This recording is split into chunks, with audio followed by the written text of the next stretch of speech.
Hi everyone and welcome to soothing souls. तो चलिए friends, हम एक जनरल कलेक्टिव रीडिंग करते हैं। टाइमलेस है, सभी ज़ोडिएक साइंस के लिए है। इसमें हम देखते हैं कि जो पर्सन आपके दिल और दिमाग में छाए हुए हैं, उनके दिल और दिमाग में क्या चल रहा है, यानी the person on your mind, what is in their mind and their heart. So let's check. So before I start my reading, आप उस पर्सन के बारे में सोचिए, उनके नाम के बारे में, उनकी इमेज को आप इमेजिन करिए एंड लेट्स सी कि उनके दिल और दिमाग में जो है वो क्या चल रहा है। एंड फ्रेंड्स, इस रीडिंग से जुड़ने के लिए आप इधर अ रेड हार्ट और ग्रीन हार्ट ज़रूर कमेंट बॉक्स में पोस्ट कर सकते हैं। ठीक है, पर्सनल रीडिंग के लिए आप मुझे मैसेज कर सकते हैं। मैं आकाशिक एंड टैरो करती हूँ। सो लेट्स सी कि what is going on in their heart and mind. Okay, ये देखिए कार्ड सब साथ साथ में आ रहे, कोई बात नहीं। अभी मैं 5 कार्ड्स निकालूंगी and if I feel I take out more cards और maybe from another deck. So whatever I feel. Okay, ठीक है। गाइडेंस तो देखिए, इस समय आपके पर्सन बहुत ही ज़्यादा लो एनर्जी में है। आपके पर्सन बहुत ज़्यादा देखिए स्ट्रेस में है, एग्जॉस्टेड, थकावट फील कर रहे हैं, क्योंकि उनको लग रहा है कि कहीं ना कहीं जो है आप मूव ऑन कर रहे हो, आपकी लाइफ में कोई और आ गया है। और ये ऐसा हुआ है कि आप दोनों का बहुत हद तक सेपरेशन चल रहा है, नो कांटेक्ट चल रहा है, किसी किसी के केस में लेस कांटेक्ट भी चल रहा है। और आपके पर्सन क्या सोच रहे हैं कि आप मूव ऑन करें। आपकी लाइफ में देखिए कोई आ गया है जिसको सोच सोच के बहुत ज़्यादा वो परेशान हो रहे हैं। और ऐसा भी मुझे एनर्जी आ रही है कि लोगों ने भी शायद उनको भड़काया है।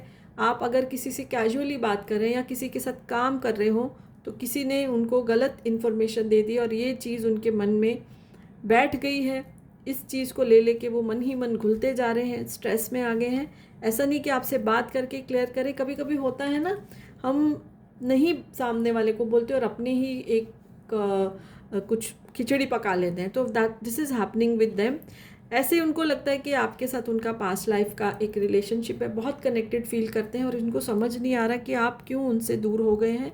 सो यहाँ पर उनसे गलती ये हो रही है कि in spite of talking with you, communicating with you, रिश्ते में ट्रांसपेरेंसी लाने के बजाय वो अपनी ही खिचड़ी बना रहे हैं, लोगों पे ज़्यादा भरोसा कर रहे हैं, आपसे चीज़ों को क्लियर नहीं कर रहे हैं। तो इस समय बहुत ही एक हलचल चल रही है उनके दिमाग में, बहुत ही एक परेशानी चल रही है एंड बहुत ही लो सी एनर्जी में है वो।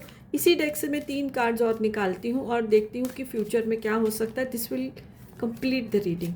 ठीक है, आपके पर्सन के जो दिल दिमाग में चल रहा है, फ्यूचर में क्या हो सकता है। ओके, तो चलिए देखते हैं कि जैसे वो इस समय लो नेगेटिव एनर्जी में है तो फ्यूचर में क्या हो सकता है। ओके, पॉजिटिव एनर्जी आ रही तो घबराने की ज़रूरत नहीं है। ठीक है, ओके। तो देखिए, जैसे आपके पर्सन को लगता है कि आपका कहीं ना कहीं पास्ट लाइफ का रिलेशनशिप है, आपसे वो इतने कनेक्टेड है, आप उनको सोलमेट लगते हैं, तो डिवाइन भी है, इस चीज़ को मानते हैं, डिवाइन इसमें उनकी ब्लेसिंग है। तो उस ब्लेसिंग की वजह से जैसे बोलते हैं ना, उनकी खुद को उनको ये इंट्यूटिव मैसेज आएगा या जैसे बोलते हैं अकल ठिकाने आएगी and you know they will come to you to clarify things. क्योंकि आपकी तरफ से मुझे ऐसा कुछ नहीं लग रहा है, ये उनका ही अपना एक बनाया हुआ, जैसे एक अपने ही बनाए हुए जाल में वो फंसते जा रहे हैं। हाँ, लोगों ने, कुछ लोगों ने जिनको शायद आपके रिलेशनशिप से प्रॉब्लम थी, तो उन्होंने ज़रूर कुछ मिसचिफ क्रिएट किया है and now you know because of divine guidance. कभी कभी देखिए हमारे दिमाग की बत्ती जल जाती है, वो क्या होता है, वो डिवाइन का गाइडेंस होता है। उसकी वजह से वो आपके पास आएंगे, डरते डरते आएंगे क्योंकि गलती उन्होंने की है और आपसे वो चीज़ों को क्लियर करेंगे जो उनको बहुत पहले कर लेना चाहिए था। And you know then your relationship will start with a new vision, यानी कि अपनी गलती को मानते हुए वो आपको सॉरी भी बोल सकते हैं क्योंकि दिल दुखाया है आपका उन्होंने, और 4 चीज़ें भी आपको बताएंगे, रीजंस क्या थे उनका ऐसे बिहेव करने का।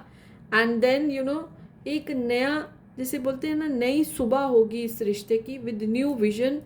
आप जो है, और यू नो फ्रेंड्स, ये जो सेपरेशन आता है ना, ये रिलेशनशिप को और भी ज़्यादा स्ट्रॉन्ग करता है। हम और एक दूसरे को समझना शुरू हो जाते हैं एंड बहुत चीज़ों की क्लैरिटी होती है। So now this relationship will start with a new vision.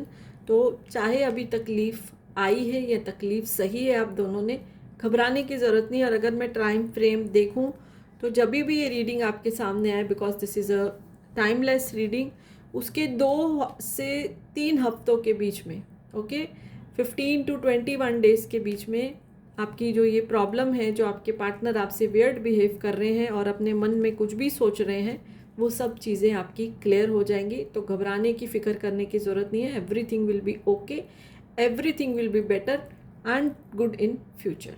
So hope आपको ये रीडिंग अच्छी लगे तो लाइक कर दीजिए, पेज फॉलो नहीं किया तो कर सकते हैं।